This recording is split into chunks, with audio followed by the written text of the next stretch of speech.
ก่อนอื่นก็กราบทักทายสบายดีพ่อแม่ FC เบิดสุขุสุคนเนาะหลังจากที่ว่าหายหน้าหายตาไปโดนเนาะที่ว่าบ่ได้ลงคลิปก็ยุ่งยากแด้เนาะหลายสิ่งหลายอย่างนั่นแหละเนาะ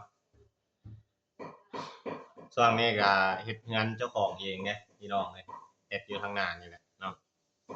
ก็เลยบ่ค่อยได้ลงคลิปช่วงนี้หาหาเงินก็หาเช้ากินค่ำไปซั่นแหละพี่น้องเอ้ย หลังจากที่ว่าเลิกกับสัจใจมาคบสาวซุกเนาะอายุน้ำกันนี่แหละพี่น้องเนี่ยปะเบาพรสิพาไปเบิ่งเนาะว่าเบาพรเฮ็ดหยังเนี่ยเนาะช่วงนี้เบาพรก็อยู่งานเฮ็ดเวียกเจ้าของเองพี่น้องเอ้ยเนี่ยเนาะเฮ็ดใหม่พี่น้องเฮ็ดกับไอ้เคย2คน3กับตู้พอก็จับไปแปะบางๆซอยเนาะเนี่ยเนาะไอ้เคยกำลังบ่มน้ำเฮ็ดงานอยู่เองพี่น้องเอ้ยเนี่ยเนาะหินทรายก็ซื้อมาแล้วพี่น้องไม้เครื่องก็โอ้เหลือหลายอยู่พี่น้องเอ้ยพอ2หลังพุ่นแหละไม้ก็เลื่อยเองเบิดอีพอกับไอ้เคยไปเลื่อยแล้วก็เบาพรไปเลื่อยเด้เนาะเบาพรไปเลื่อยเด้อีพออีแม่เป็นอันอีพอกับไอ้เคยไปเลื่อยเด้ไม่เสร็จเหลือกองเพ่งๆเลยพี่น้องเอ้ยอยู่นี่นำตัวนี้ก็แม่นแบบเนี้ยเนาะเฮ็ดได้ประมาณมอง3มื้อละพี่น้องเอ้ยเฮ็ด3มื้อ4มื้อ3มื้อละ4มื้อก็ว่าแม่นรวมทั้งตั้งเสานำพี่น้องเอ้ยได้ซ้ำนี่แหละเนาะเนี่ยขึ้นโค้งตัวนี้เป็นเฮือนใหญ่เนาะตัวนี้เป็นเฮือนน้อยเฮ็ดใหม่พี่น้องเอ้ยปลูกใหม่เฮ็ดเองบ่ได้จ้างสร้างแบบนี้เนาะ เฮ็ดไปเรื่อยๆพี่น้องเอ้ยอยู่งานเจ้าของเองเด้เนี่ยปลูกไปเฮ็ดไปเฮ็ดงานแนวนี้แหละเบาพรอยู่บ้านเลยพี่น้องเอ้ยหาเงินหาคำไปนำแล้วก็เฮ็ดเวียกเจ้าของเองไปนำเนาะ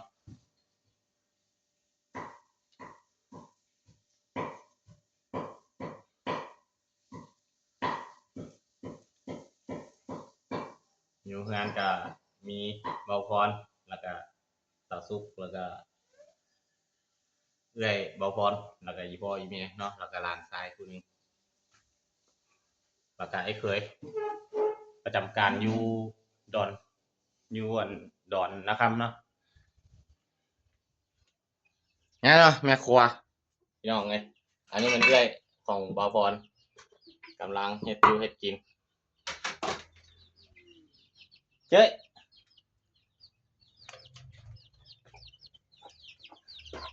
เฮ็ดหยัง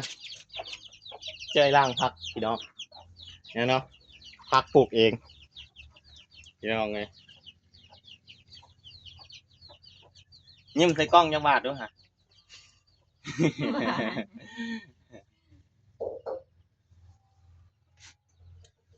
แบบนี้เนาะพี่น้องเนาะอยู่ทางบ้านเบาพรอันนี้แซนเนาะ เลยทางเราไปสมันมาอ่าแผนกขนส่งแล้วตัวนี้กลายเป็นแผนกขนส่งเอ้าเจ๊งานก็อยู่ติดกับทงนาเลยพี่น้องไงสวัสดีเว้ยเนี่ยนะ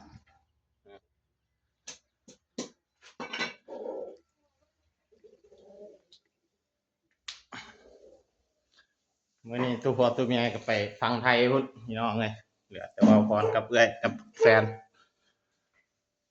อยู่งานเฮ็ดเวียกมื้อเช้านี่ก็ขึ้นตอกไม้สีญัวกับเอาทรายเข้าครับแหมเคยงวดน้ำอยู่ฮะพี่น้องเนี่ยแบบนี้แหละเนาะเฮ็ดเวียกเฮ็ดงานไปอยู่ทางบ้านเลยบ่มีหยังหลายพี่น้องเอ้ยว่างๆก็หาเงินหาคำไปนำพอได้จับได้จ่ายเฮ็ดไปเรื่อย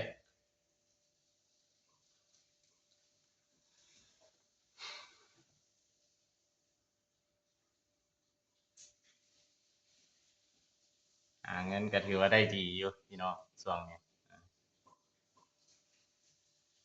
20,000ต่อล้านปลายบางมื้อก็ได้มื้อ4-5 แสนมื้อ3-4 แสนพี่น้องเอ้ยบ่พรนี่ก็ได้หาไปเรื่อยๆจังซี่แหละพี่น้องเฮ็ดไปเรื่อยๆทำไปตลอดอยากเจ้าของเด้หาเงินไปนำบางมื้อก็ไปหาอยู่หากินนำพี่น้องเอ้ยมื้อใดว่างๆก็แล่นลงไปหาปูหาปลามากิน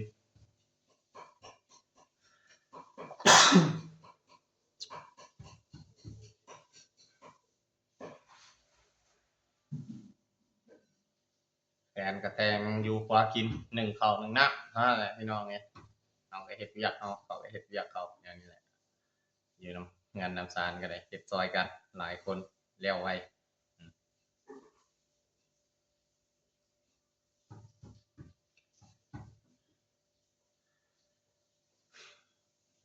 ซะแล้วเนาะพ่อแม่พี่น้องนะทางเบาพรก็สิได้จบคลิปแต่เท่านี้เนาะหมาน้อยของเบาพรก็ใหญ่แล้วพี่น้องเอ้ยบ่เห็นหน้าแล้วจักมันเรียนไปทางไหนบ่ฮู้เลยกับเมียมันหมา2ตัวหมาตัวที่ว่าเบาพรเลี้ยงไว้ปิดท้ายนี่ก็ขอให้พ่อแม่ FC เบิดสุขุสุขคนจงมีสุขภาพแข็งแรงเนาะสบายดีเบิดสุขุสุขคนเนาะ